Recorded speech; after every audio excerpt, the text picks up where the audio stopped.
Aristotle, same thing. He called it the prime mover or the first cause.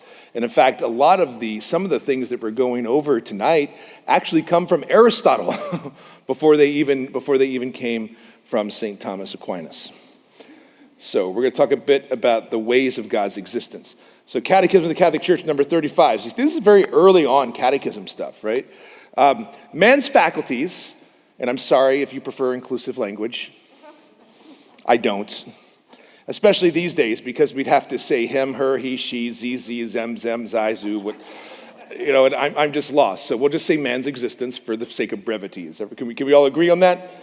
Okay, man's faculties make him/them/they/ze capable of coming to a knowledge of the entire existence of a personal God, but, and this is probably what you false people with the first question we're getting at, but for man to be able to enter into real intimacy with him, God willed to reveal himself to man and to give himself the grace of being able to welcome this revelation in faith.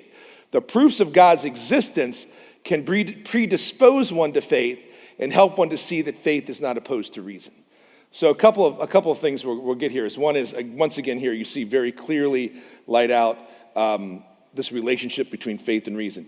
So here's how we can tell that God's real: by God's works and by the use of reason. But these proofs, all the kind of things that we're going to talk about tonight, the proofs of God's existence or the ways of God's existence, they will not lead you to understand a personal God.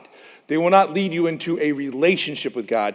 They will not lead you into the God that we believe in totally. You do need divine revelation to understand who God is, to understand the kind of relationship that God longs to have with his people.